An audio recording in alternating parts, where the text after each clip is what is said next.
agak hening gitu ya. Terus saya bilang ya saya akan ceritakan yang mungkin tadi sempat saya belum sampaikan gitu. Ya memang saya belum sampaikan dari awal kan gitu ya, mau pertanyaan barusan. Tapi kan orang lainnya udah terbangun image apa nih gitu. Berarti ada sesuatu yang bahkan mungkin sesuatu yang memalukan atau sesuatu yang berat gitu kan. Ya sesungguhnya saya adalah istri yang keempat. Iya gitu. Dan justru istri yang pertama, kedua, dan ketiga itu yang justru memperantarai suami saya untuk bertemu dengan saya gitu. Bukan kayak istri kebanyakan ya ceritain sedikit tentang poligami yang dengan cara yang tidak benar. Dengan cara yang tidak benar gitu kan ya, yang nikahnya diam-diam menyakitkan istri yang pertama. Ini justru yang mereka bertiga itu. Ya beberapa tahun yang lalu ya saya dengan diagnosa, diuji Allah dengan diagnosa kanker payudara stadium 2 Elsa. Itu kalau kita telat dikit ya udah stadium 3 dengan arti ya udah metastase, dia bisa udah kemana-mana gitu. Bahkan mungkin sekarang saya udah nggak ada kali gitu ya. Jadi udah habis ini aja nangisnya. Ternyata beneran ya. Jadi begitu dari lapangan parkir naik mobil sama suami kan berjalan pulang lewat Galaksi Bumi Permai kan di daerah rumah sakit onkologi itu mau ke Rungkut itu lewat Galaksi Bumi Permai. Itu di situ udah saya tumpahin rasanya ya Allah Bi, ya apa iki Bi gitu. Padahal sebenarnya ya salah satunya bayangan kematian kan, orang kanker dekat dengan kematian kan. Terus saya kayak belum siap inget anak-anak, terus runyam gitu rasanya, kayak gelap banget gitu ya. Meskipun di satu sisi saya berpikir gini, sebenarnya apa sih yang ditakutin tuh apa sih sebenarnya gitu kan.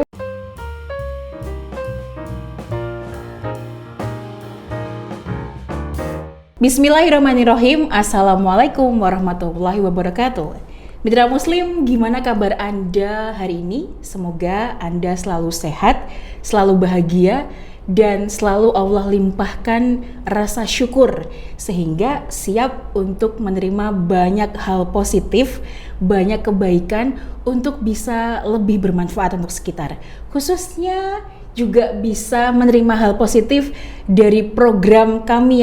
Mitra Muslim, saya boleh tanya ya, pernah nggak Mitra Muslim merasakan keajaiban terkabulnya sebuah doa yang pernah Mitra Muslim pintakan kepada Allah tentang seseorang, tentang rasa kagum, rasa hormat, rasa ingin mendapatkan banyak kebaikan, mendapatkan banyak manfaat dari seseorang, ingin mendapatkan banyak ilmu dan bisa ngobrol bareng, sharing tentang pengalaman-pengalaman kehidupan yang awalnya Mitra Muslim berpikir bahwa kayaknya nggak mungkin deh. Kenapa nggak mungkin? Karena ya nggak kenal yang pertama, yang kedua hanya kenal di sosial media yang kayaknya aktivitasnya nggak barengan. Gimana ya bisa kenal? Tapi pengen kenal, kayak ya Allah, pengen dong dikenalin sama mbak itu, dikenalin sama beliau sehingga bisa saling kenal dan lebih dekat, bisa sharing keseharian. Pernah nggak? Kalau saya, jawabannya adalah pernah. Dan orang itu yang saya kagumi, yang saya ingin dapatkan banyak manfaat kebaikan darinya, ada bersama saya sekarang. Insya Allah mungkin Mitra Muslim juga banyak yang sudah kenal ya sama beliau. Ada Mbak Diah Sania. Assalamualaikum. Waalaikumsalam warahmatullahi wabarakatuh. Gimana kabarnya Mbak Sania? Baik, bahagia. Aku tadi ngira-ngira ini ngomongin siapa sih?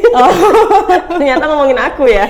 Iya, jadi memang kenyataannya itu dulu pertama kali di Surabaya itu Elsa ngelihat Mbak Sania ini di sosmed. Ya Allah, pengen banget kenal sama mbak ini karena inspiring banget gitu loh, inspiratif banget dan banyak kebaikan yang bisa Elsa dapatkan gitu kan. Minimal bisa ngobrol sekali aja atau 2 kali aja, tapi ternyata Masya Allah Mitra Muslim dikasihnya lebih-lebih ya. Lebih-lebih, bisa WA bareng, bisa dapat banyak nasihat, bisa dapat banyak apresiasi, Masya Allah ya. Jadi speechless sih sebenarnya. Jadi ini pertama kali dapat undangan dari Elsa gimana? Ayo Mbak Sania podcast yuk atau sharing yuk tentang kisahnya yuk. Tentunya menginspirasi Mitra Muslim. Karena sebenarnya sebelumnya kita udah pernah ngobrol ya terkait event di Sam FM ya. Jadi mikirnya ya kayak dulu itu gitu, sharing biasa gitu, yang kalau misalnya Mbak bisa ngisi nggak atau cerita apa gitu, kira cuma gitu doang gitu lah. Ini podcast nih kayaknya asik juga nih hal gitu baru kan. nih gitu kan. Dan sifatnya ngobrol kan. Kalau podcast itu ya kayak rumpi lah gitu. Jadi kayak apalagi sama Elsa yang ada aja gitu idenya ya. Oh, Jadi, Masya Allah. Tuh kan, beliau kalau mengapresiasi emang luar biasa. tapi emang iya kali Oh, gitu. Masya Allah. Barusan belajar sih, kata kuncinya tuh detektif kebaikan. Jadi ini baru belajar dari Cikgu Okina ya. Beliau ownernya Airline Parenting. Jadi ya itu ada kata kunci detektif kebaikan. Itu cara kita untuk meminimalisir fokus pada kekurangan orang. Ya, alih-alih kita fokus sama kekurangan orang, aduh orang ini kalau janjian sama dia mesti telat kayak gitu kan ya. Tapi malah kita diajarin untuk apa sih sebenarnya sisi baiknya dia gitu. Itu akan jauh lebih membahagiakan. Karena emang biasanya manusiawi ya, kalau yang ingetnya lebih banyak itu, diingetnya lebih banyak itu adalah jeleknya. Iya, karena manusia itu emang gampang banget ya kalau baik. Oh ya, waktu itu mungkin terima kasih ya, tapi begitu kena yang negatif diingatnya. Tapi insya Allah bisa loh diinstal kayak gitu. Oke, siap-siap. Aktivitasnya apa sih Mbak? Sekarang ibu dari 3 anak. Ibu dari 3 anak. Sebentar, kalau saya nggak salah ingat, yang pertama Mas Fatih, yang kedua Mbak Bila, Iya betul. Yang ketiga Mas mirip sama yang pertama. Fakih. Fikri. Oh, Fikri. Oh ya, benar-benar Fikri. Kalau sekarang ini berarti ya lagi viral dong, kan lebih nggak habis Di luar Fikri. nggak habis Fikri. Keangkat daun ya namanya. Iya, ya. benar-benar keangkat daun. Di luar Oke. Nurul ya. Selain jadi seorang ibu dan istri, Oke. yang tentunya solihah ya, insya Allah. Amin ya Allah, solihah, muslihah gitu ya. Amin, Nggak ya Rabbal cuma alamin. buat kita, tapi gimana caranya kita bareng-bareng ya ngajak yang lainnya juga.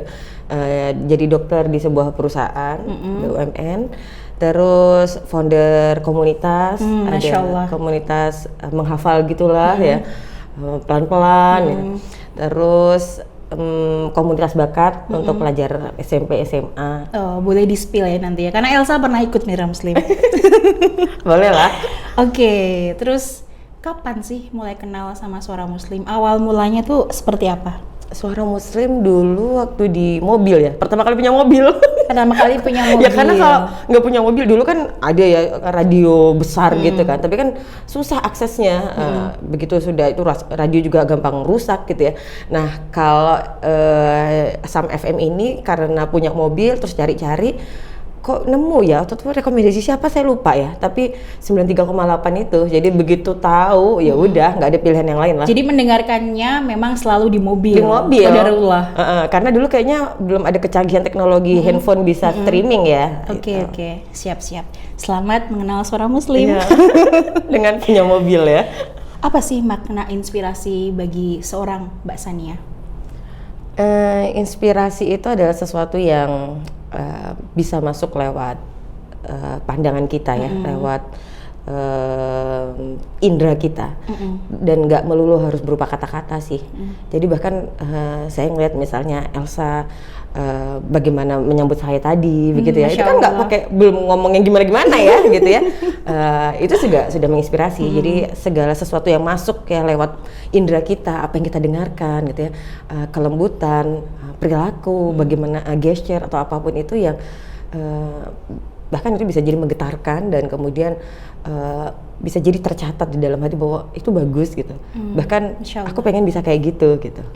Kalau bisa memang idealnya inspirasi itu sampai bukan hanya menggetarkan saja gitu ya, tapi juga bahkan menggerakkan. Masya Allah. Terus siapa sih sosok yang bisa menginspirasi? Kan kadang kita mikir, aku pengen banget loh menjadi orang yang inspiratif kayak dia gitu. Pasti kan pandangannya yang baik-baik, yang cantik, pinter, terus kegiatannya banyak, juara di banyak hal. Jadi kayak pasti pandangan pertama menginspirasi itu adalah orang yang punya keahlian atau punya kepintaran khusus atau bla bla bla bla. Jadinya agak minder nih, yang mungkin sebagian orang minder, aku nggak bisa, aku nggak sebaik dia, aku nggak seprestasi, nggak sekeren dia, nggak sekeren dia, nggak setenar dia, yang punya prestasi banyak, yang followernya banyak, yang kuliah di kampus ternama, bla bla bla bla, atau mungkin yang kerja di BUMN lah atau instansi yang keren juga gitu. Terus orang-orang yang merasa minder ini sebenarnya punya potensi nggak sih Mbak untuk bisa menjadi sosok yang inspiratif atau sosok yang menginspirasi itu bagi Mbak Sania yang seperti apa? Oke, kalau ditanya siapa yang menjadi inspirasi, ya yang utama sebaik-baik manusia kayaknya nggak ada lain ya selain Rasulullah. Jadi selain sosok Rasulullah Shallallahu Alaihi Wasallam itu dan para sahabat dan sahabiyah itu, aku nggak yang punya yang waduh kayak kagum banget lah sampai yang kayak gimana yang butuh pengen ketemu banget gitu ya. Itu belum ada yang kayak gitu gitu. Tapi kalau sama Rasulullah ya itu yang masih menggelora pengen ketemu gitu ya. Nah di luar itu tuh justru kalau yang figur-figur yang tadi dengan segambreng kelebihannya, jujur aku beberapa kali kalau scroll sosmed gitu ya, ada orang yang terlalu begitu tuh aku langsung ngaca kan pada diri kita. Misalnya ada anak yang ada selebgram yang bagus banget cara didik anaknya, itu langsung yang aku gimana ya gitu, kayak langsung gitu. Minder kan. Dan biasanya aku ambil jeda jarak dulu justru, bahkan aku tutup sosmed itu atau bahkan aku skip gitu ya. Yang lain fokus pada, karena ini biasanya yang muncul ada kekhawatiran tadi kan ada sebut ya, insecure. Dapat kata-kata bagus lagi dari Gurunda, perbesar upaya bukan kekhawatiran. Perbesar upaya bukan kekhawatiran, Masya Allah. Iya, karena seringkali kayak gitu deh. Ngelihat sesuatu yang simpel aja bisa khawatir kan kita. Ya udah, terus karena khawatir, aku nggak bisa kayak dia yang didik anaknya, langsung di stop, kekhawatirannya di stop, diperbesar dulu upaya. Aku bisa lakukan apa nih untuk anak-anakku gitu. Biar tetap bisa bersyukur. Betul. Bukan insecure. Masya Allah. Terus tadi berawal dari kisah pertamanya Elsa kan langsung kayak Mbak Sania ini loh yang menjadi sosok inspirasi bagiku gitu. Pernah nggak sih ada yang kayak aku? Atau mungkin kan Mbak Sania juga ngisi, Mbak Sania ini aktif di Mitra Muslim, seminar-seminar gitu kan, kemuslimahan atau remaja-remaja atau anak-anak SMA ya. Nah jadi pasti di benak mereka itu adalah Mbak Sania itu ya inspirasi bagi mereka. Mbak Sania itu apa yang disampaikan pasti menjadi kebaikan yang dikenang atau yang lekat diingatan gitu ya. Nah, gimana sih Mbak jadi sosok inspirasi? Kalau boleh tanya, gimana sih bisa jadi sesempurna kamu? Pertanyaannya kayaknya perlu diperbaiki. Nggak ada manusia yang sempurna itu, karena ya Allah nutupin aib kita ya. Jadi kadang saya juga sampai ya Allah, nih Elsa ya, Elsa kayaknya pernah spill juga ya, Mbak ini kayak adalah orang yang termasuk Allah kabulkan gitu. Terus saya juga mikir ya Allah segitunya, ini bukan karena saya yang baik, kalau saya melihatnya justru karena kelembutan hati si Elsa gitu loh. Masya Allah. Ya kok bisa-bisanya gitu menjadikan saya orang yang seperti yang didoakan seperti itu. Termasuk ya beberapa misalnya ada adik-adik yang sengaja ngejar saya misalnya ngisi di mana dari jauh gitu kan. Pernah ya kayak gitu? Beberapa kali gitu, kalau saya misalnya ngisi di kampus mana gitu kan. Ya, ada yang kita udah pernah ketemu gitu, jadi ngaco gitu. Ya saya datang dari Madura atau apa gitu, memang ngejar gitu loh, ikut kajian. Padahal sebenarnya ya Allah masih banyak lah ya pemateri-pemateri yang lain yang jauh lebih berkualitas, yang jauh lebih mulia, yang jauh lebih banyak amal solihnya. Ya kalau saya melihatnya itu ya Allah yang bekerja ya, mengikat hati-hati kita dengan caranya. Ya nggak tahu apa yang membuat beliau tertaut dan tertarik gitu ya. Kalau saya ngelihatnya ya semoga Allah kuatkan ikatan ukhuwah aja, intinya gitu. Jadi bukan hanya figuritas gitu ya, yang ketika saya mungkin bisa jadi ada salahnya, ya pasti akan kecewa. Mudah-mudahan yang diambil adalah nilai-nilai yang baik yang bisa saya bagi itu. Masya Allah. Kalau yang dirasakan ya ketir-ketir juga sih Elsa, takutnya ada ujub kan. Iya benar. Kemarin sempat baca meme itu, apalah arti kita begitu dikenal oleh manusia tapi tidak berarti di hadapan Allah. Ya Allah. Jadi kayak kekaguman orang-orang tuh kayak bukan jadi indikator juga Elsa. Jadi makanya kalau banyak orang yang ngefans ditandai dengan followers yang banyak, kenapa nggak terlalu minder? Saya biasanya reframing. Yang paling penting itu ya hubungan kita sama Allah kan, dan Allah yang tahu, bukan followers yang tahu kan. Jadi nggak ada jaminan kok mereka tuh ternyata lebih bahagia dari kita, juga nggak ada jaminan. Fokus aja sama prestasi kita di hadapan Allah gitu. Masya Allah. Yang tadi Mbak Sania bilang aktif di sosial media, followernya banyak. Itu yang saya lihat Mitra Muslim. Jadi kan mengikuti terus kan dari tahun 2000, sejak di Suara Muslim tahun 2014, 15, 16 bla bla bla sampai ke sini tahun 2023. Beberapa tahun terakhir Mbak Sania sangat aktif banget ya. Sangat aktif banget. Sampai segitunya loh, sangat aktif banget. Aktif banget di sosial media. Kayaknya setiap hari produksi gitu ya. Iya, setiap hari ada aja gitu kan. Bukan hanya di IG tapi juga di TikTok. Karena di TikTok itu VT-nya kalau Elsa lihat itu banyak banget. Sekali mungkin belum lama ya membuka TikTok atau sign in ke TikTok, tapi ternyata waktu Elsa lihat cek, ini loh FYP loh, yang like-nya sampai puluhan ribu gitu kan. Jadi Masya Allah banget. Jadi yang ditanyakan, aktif di sosial media dengan konten yang bermanfaat, gimana lika-liku awalnya? Mulai dari niat baik mencoba untuk sharing, pasti niatnya insya Allah sharing manfaat ya, kebermanfaat itu sampai banyak yang melihat, terus akhirnya banyak yang suka. Kok bisa sampai pernah kepikiran gak sih Mbak, atau awal mulanya bikin itu tuh sebenarnya gimana gitu? Sesederhana bahwa kita semua itu adalah dai sebelum menjadi lainnya. Itu saya dapetin itu waktu saya mahasiswa ya, dari guru kehidupan saya. Nahnu duat qabla kulli syai gitu. Nahnu kami. Artinya? Nahnu kami duat. Nahnu kita atau kami duat itu dai qabla sebelum kulli syai, menjadi apapun. Jadi sebelum aku jadi dokter, sebelum jadi penyiar, sebelum jadi desain interior, ahli desain interior atau pengusaha atau apapun, ya kita tuh sebenarnya dai gitu. Makanya setiap tindak tanduk kita, setiap kata-kata kita itu ya udah dipotret gitu sama manusia. Nah kalau sekarang kan motretnya bahkan bisa kemana-mana karena masuk di media sosial kan, orang di luar benua sana juga tahu gitu. Malah lebih luas jangkauannya. Jadi pondasinya itu sih. Jadi pengen sebenarnya apa sih yang bisa dilakukan untuk profesi dai ini gitu. Nah, ya akhirnya kaitannya masuk lagi ke bab bakat. Nah, itu yang baru kusadari setelah ikut talent mapping itu. Itu di tahun 2020. Ya, memang jauh ya dari waktu aku bikin podcast, tapi media sosial itu. Cuma akhirnya puzzle-puzzle itu jadi terangkai lebih kuat dan lebih rapi gitu, Elsa. Sebelumnya awalnya mencoba untuk bikin postingan, kemudian ada yang nge-like-nya dulu cuma beberapa, Elsa. Nah, cuma beberapa tapi kan akhirnya banyak gitu. Iya, kalau ngeliat yang dulu-dulu tuh ya Allah, postingan kayak gini tuh ternyata ada yang nge-like juga gitu ya.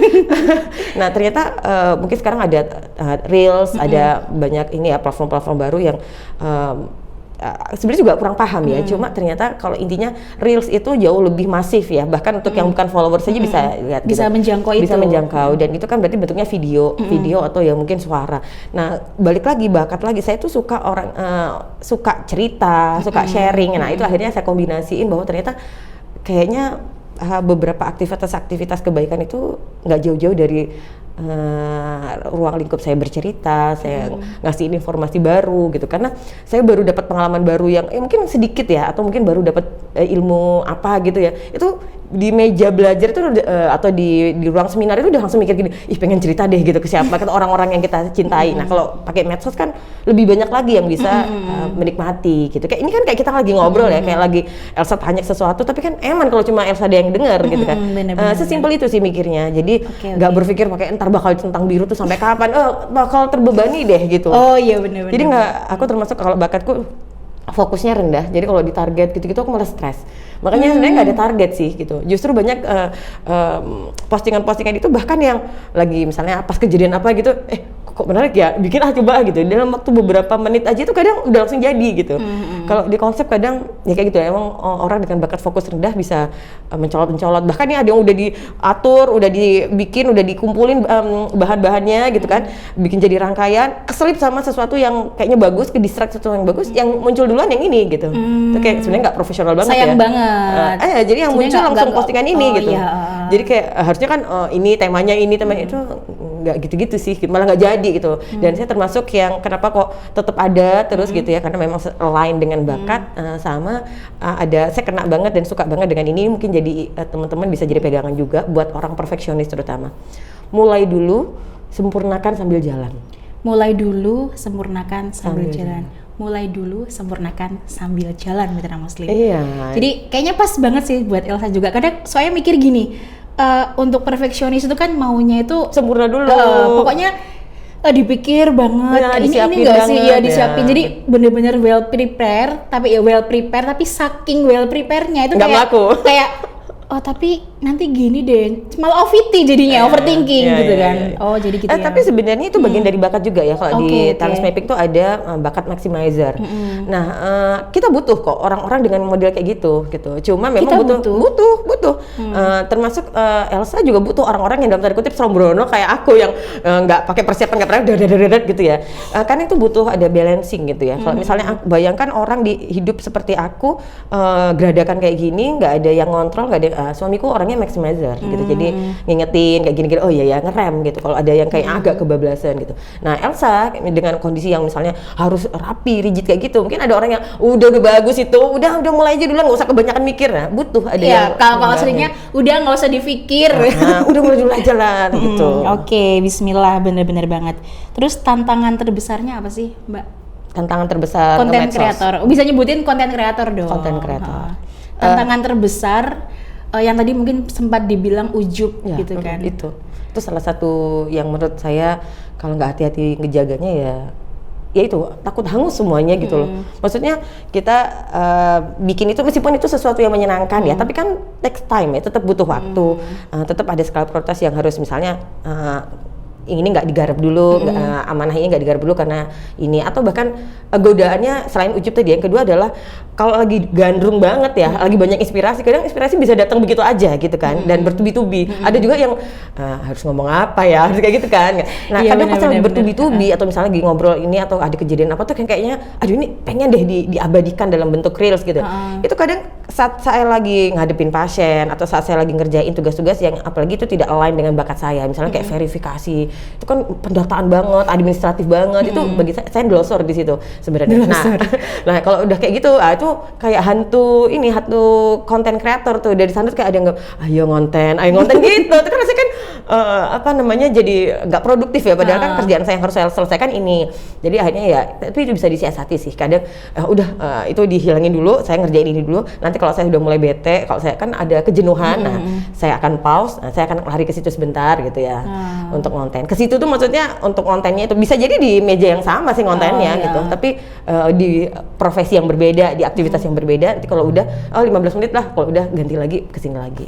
Pernah ada komen mungkin yang apa-apa dikontenin gitu, pernah nggak? Enggak yang kayak gitu, tapi lebih yang nyakitin banget sebenarnya kalau ada dari kata-kata atau bahkan komen-komennya kayaknya khas buzzer banget sih. Waktu pas tak klik itu postingannya 0, pengikutnya 27 orang, itu kan kayaknya buzzer banget ya. Dan kerasa setelah ada beberapa konten-konten yang mungkin dianggap kontroversial ya, atau bahkan mungkin yang kayak keislamian banget tuh kayak kepanasan gitu ya, kebakaran jenggot mereka terus kemudian diserang kayak gitu. Tapi begitu diserang tuh kayak jadi kayak yang jadi rame gitu kan di komentarnya, jadi rame, jadi malah jadi viral gitu. Kayak misalnya kayak yang ketika saya ditanya tentang poligami gitu ya, itu banyak dan saya bilang, saya menganalogikan bahwa saya istri keempat, itu kan rame. Oh iya, ini viral banget sih. Iya, itu kan itu kelihatan banget kalau buzzer itu cuma baca dikira beneran saya istri keempat. Dan mereka nggak baca full, hanya di awal. Karena Elsa juga mikirnya awalnya gitu, Mbak. Oh ternyata ada yang belum aku ketahui tentang Mbak Sania gitu ya? Iya,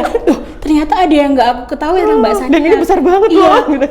Kok baru tahu gitu kan. Setelah ini, oh maksudnya ini, gitu. Tapi sebenarnya ketika saya menjadi seorang istri keempat pun sebenarnya nggak sebuah kesalahan kan ya, kalau kita menempuhnya dengan cara yang benar. Tapi itu kan banyak ditentang oleh orang. Karena istri pertama itu siapa, kedua siapa, betul. Jelaskan Mbak, nanti Mitra Muslim.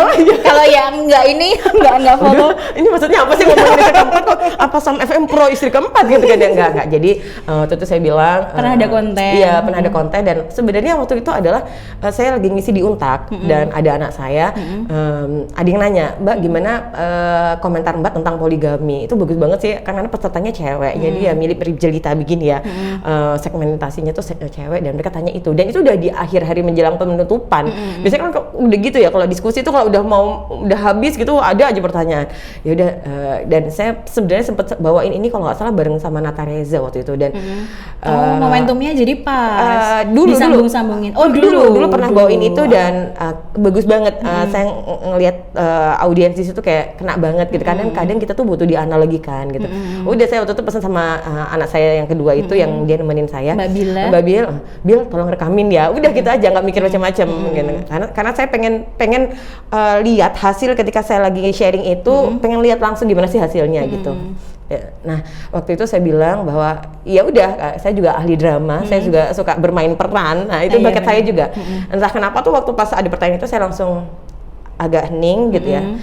Terus saya bilang ya saya akan ceritakan yang mungkin tadi sempat saya belum sampaikan gitu. Ya memang saya belum sampaikan dari awal kan gitu, yang mau pertanyaan barusan. Tapi kan orang lainnya udah terbangun image bahwa apa nih gitu. Berarti ada sesuatu yang bahkan mungkin sesuatu yang memalukan atau sesuatu yang berat gitu kan.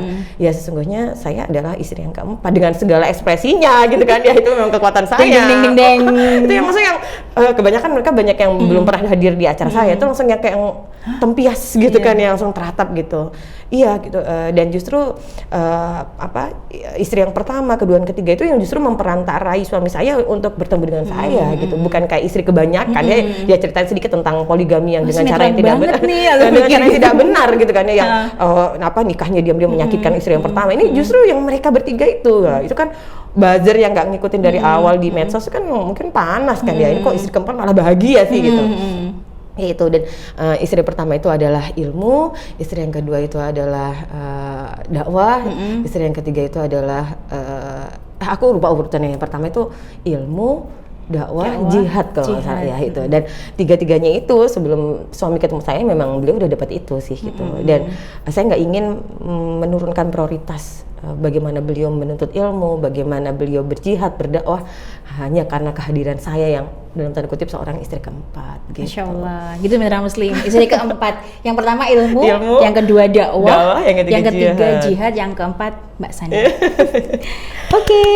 Ya, tadi kita sudah mendengarkan Mitra Muslim ya, penjelasan panjang lebar tentang keaktifan Mbak Sania di sosial media sampai ke drama istri pertama 2, 3, dan 4, karena itu emang viral banget, karena emang sekaget itu sih Elsa.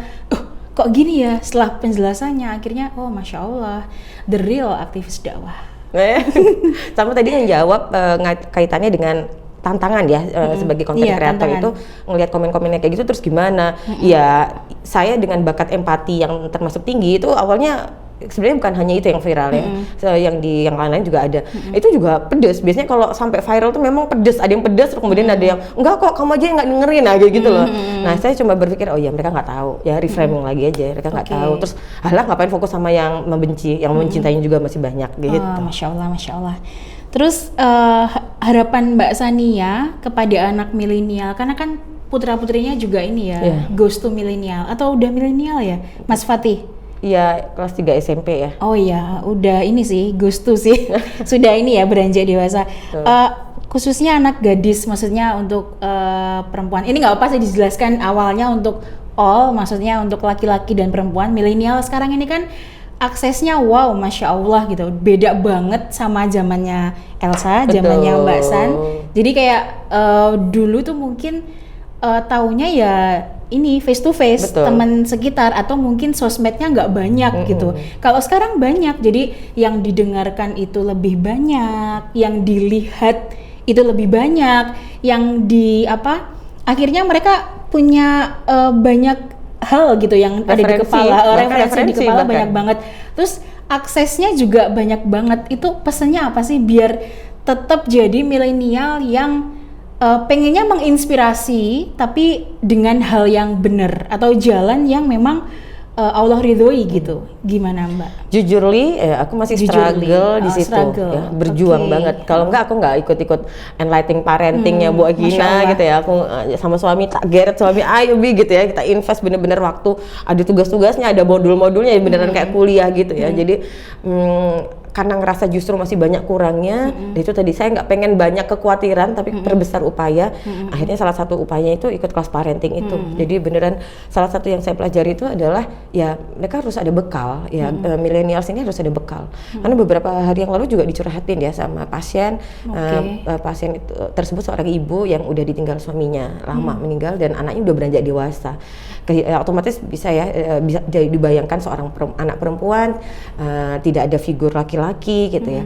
Nah, itu sangat rentan sebenarnya. Jadi kayak misalnya lebih cenderung untuk ke budaya-budaya K-pop gitu-gitu yang dia pengennya tuh langsing, jadi akhirnya belain nggak makan, ngeremus es batu, bahkan kebiasaan-kebiasaan yang kayak ya Allah sampai gitu banget ya demi untuk menjaga penampilan tuh kayak soro banget gitu loh Elsa. Jadi sampai akhirnya kalau dituturi sama orang tua nggak ini, kayaknya tuh ada rentetan yang panjang memang ya. Jadi salah satunya itu emang yang saya upayakan sama suami upayakan itu adalah menjadi sumber yang terpercaya kepada anak-anak. Minimal yang anak-anak kita ya, kalau bisa nanti anak-anak kita kuat, kemudian bisa menjadi generasi pejuang ya, bersama-sama melengkapi perjuangan ayah bundanya gitu ya, melebarkan yang mem-forward mereka. Iya, karena kan yang paling efektif dengan bahasa kaumnya gitu kan ya gitu.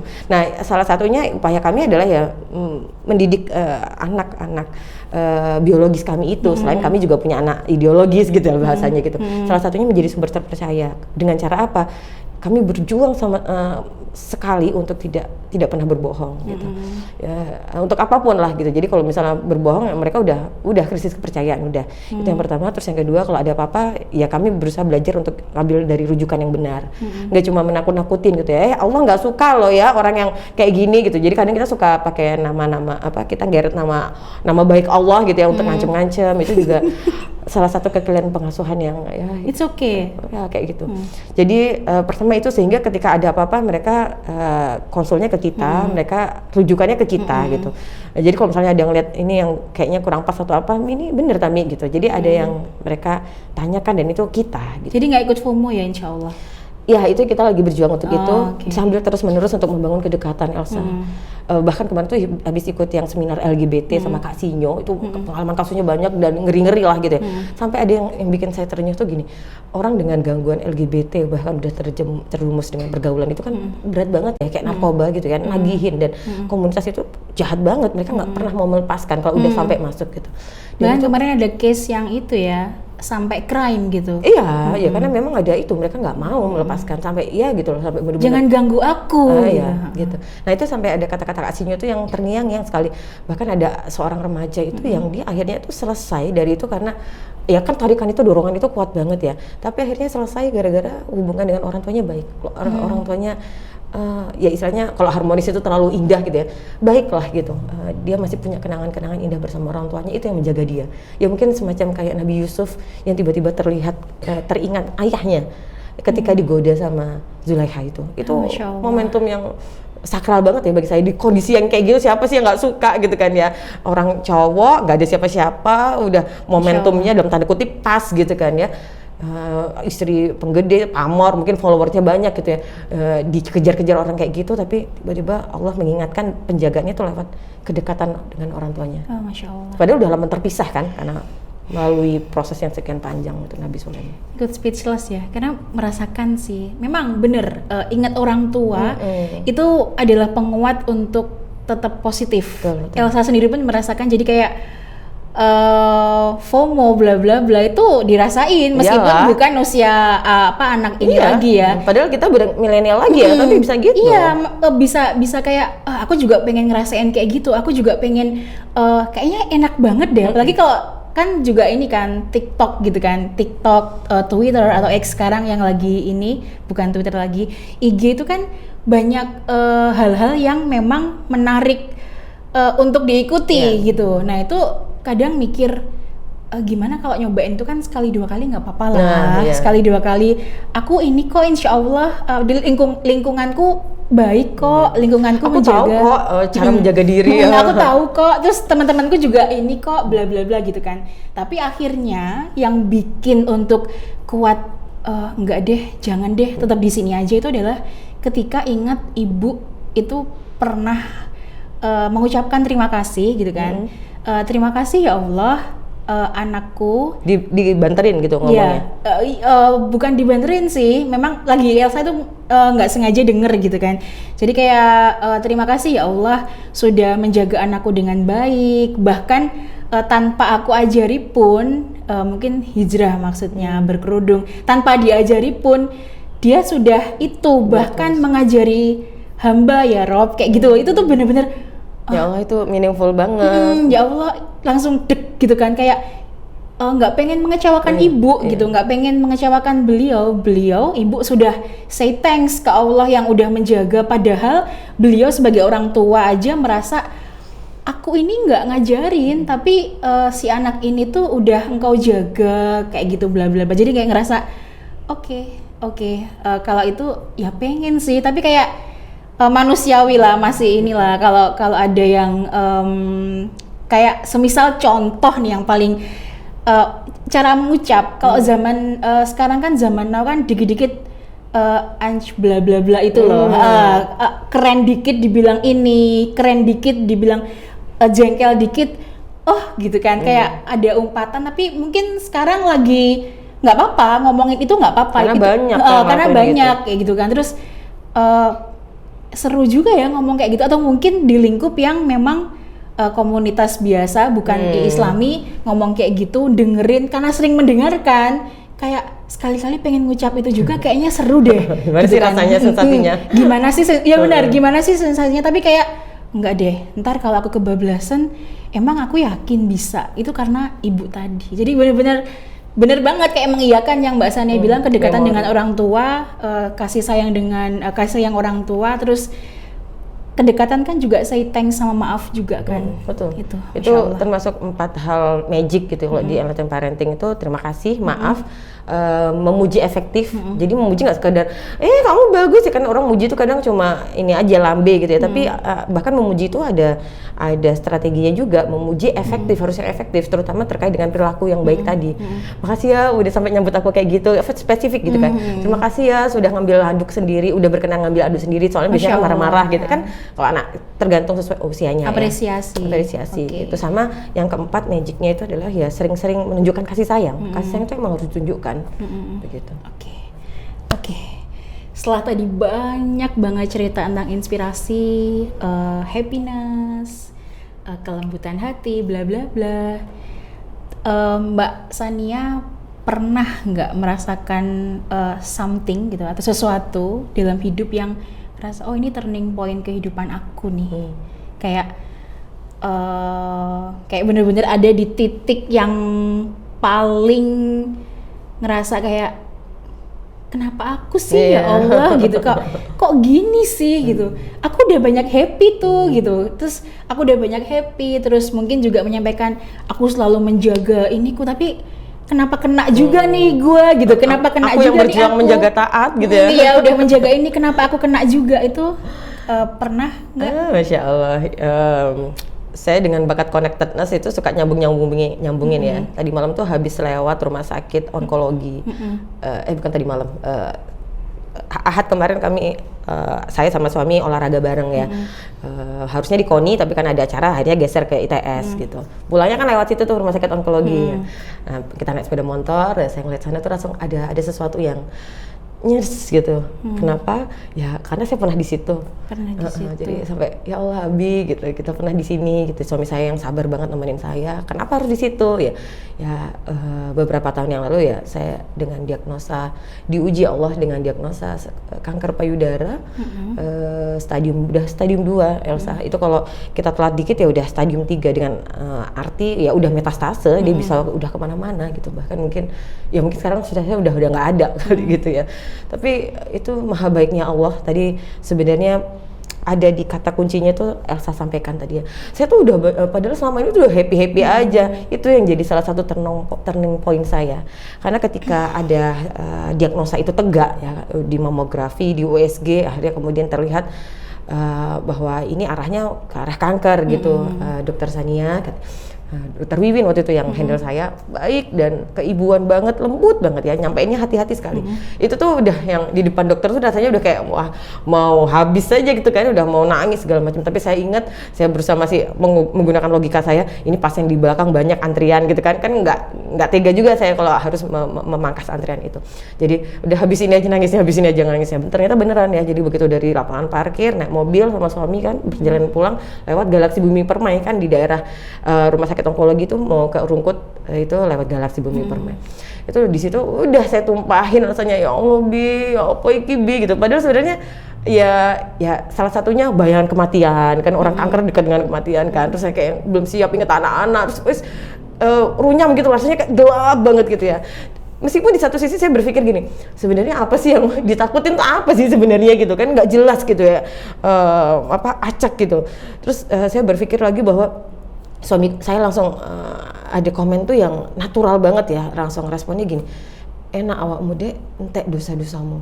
Terus saya langsung kayak, kok ada di saat yang lagi kayak gini ada orang yang iri dengan kondisi saya gitu. Berarti kan istimewa nih saya gitu.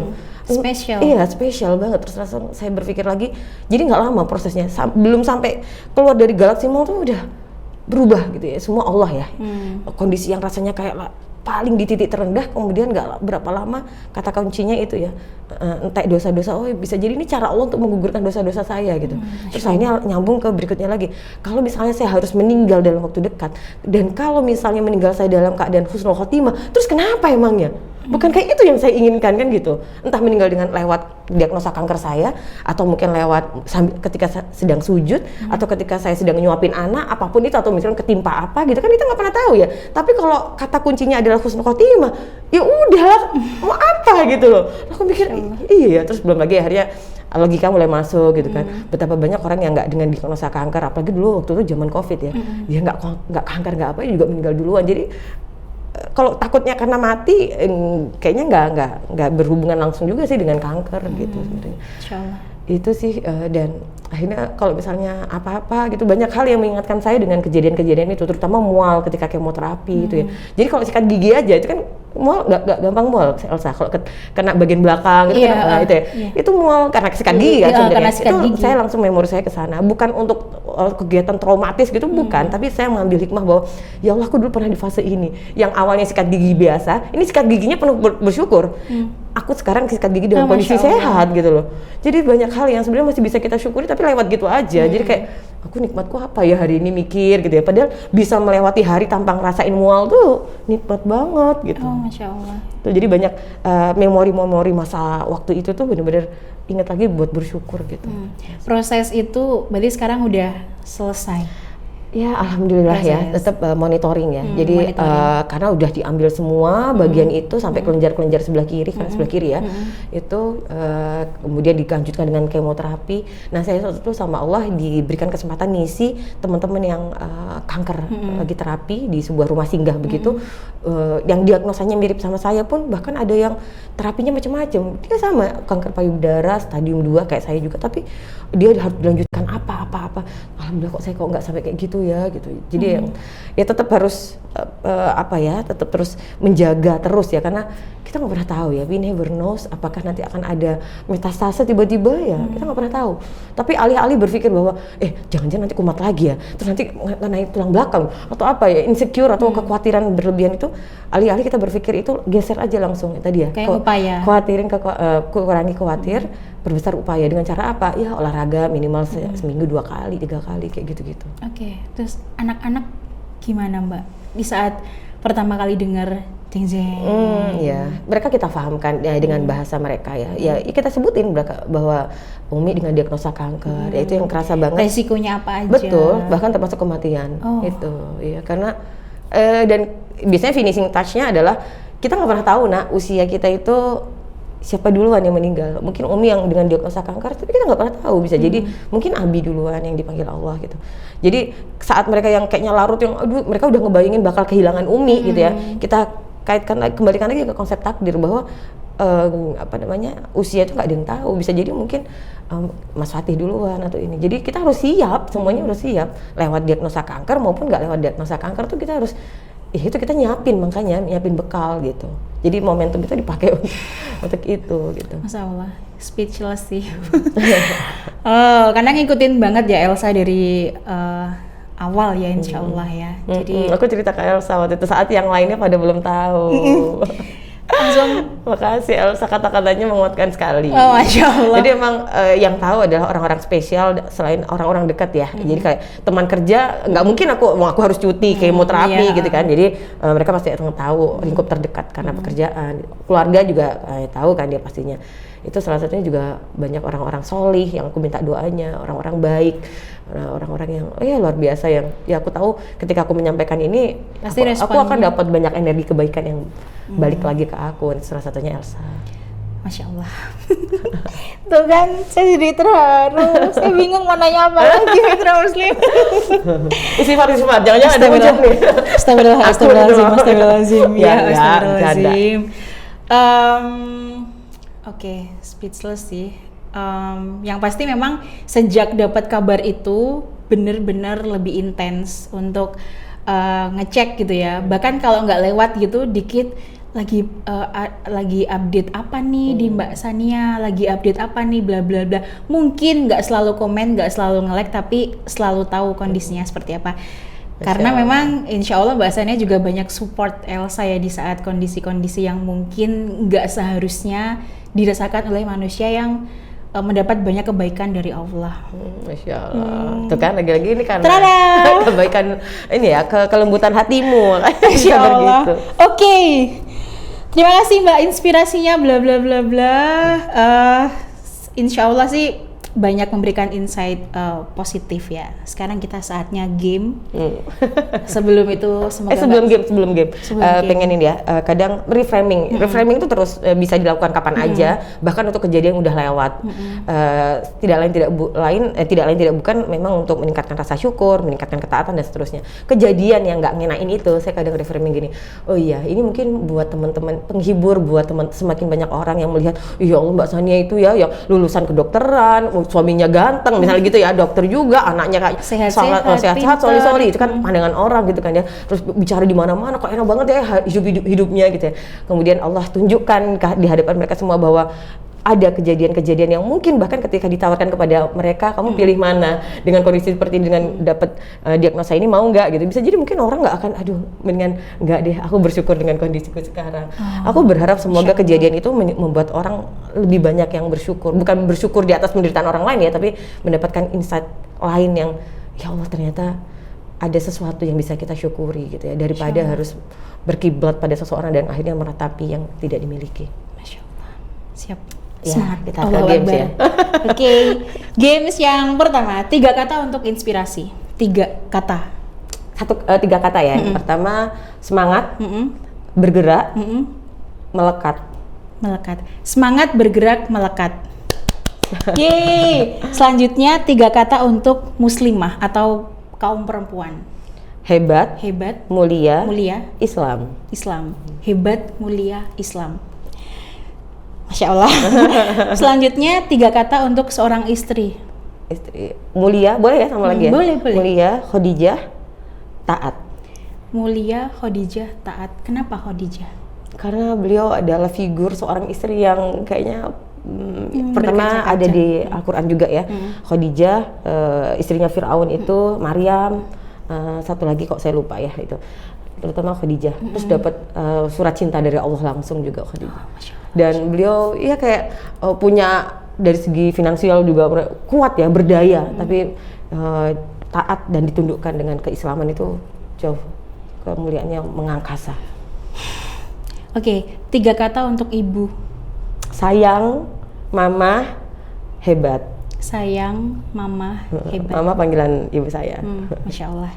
3 kata untuk seorang muslim. Keren, inspiratif, hebat. Keren, inspiratif, hebat. Mitra Muslim. Jadi Mitra Muslim sudah mendengarkan seorang muslim, insya Allah banyak inspirasi kebaikan yang bisa didapat ya. Semoga juga tadi dari yang obrolan dengan Mbak Sania bisa memberikan inspirasi, motivasi untuk terus berjuang lebih baik lagi, untuk nggak henti-hentinya. Aku juga bisa kok menjadi sosok yang menginspirasi gitu kan. Nggak harus prestasi banyak, nggak harus maksudnya dalam bentuk piala mungkin ya. Nggak harus berpikir ke sana dulu, karena tadi Mbak Sania bilang lebih utamakan untuk berupaya daripada cemas gitu. Terima kasih Mbak Sania. Sama-sama. Sudah memberikan inspirasi. Terima kasih undangannya. Assalamualaikum. Waalaikumsalam warahmatullahi wabarakatuh. Demikian Mitra Muslim dari sosok seorang ibu, seorang istri, seorang muslimah yang berjuang untuk terus bermanfaat dengan berbagi banyak hal dalam sosial medianya juga di saat ada di titik yang terendah kehidupan justru menjadikan hal itu sebagai turning point untuk bisa kembali manfaat. Sampai jumpa. Subhanakallahumma wa bihamdika nasyhadu alla ilaha illa anta astaghfiruka wa atubu ilaik. Assalamualaikum warahmatullahi wabarakatuh.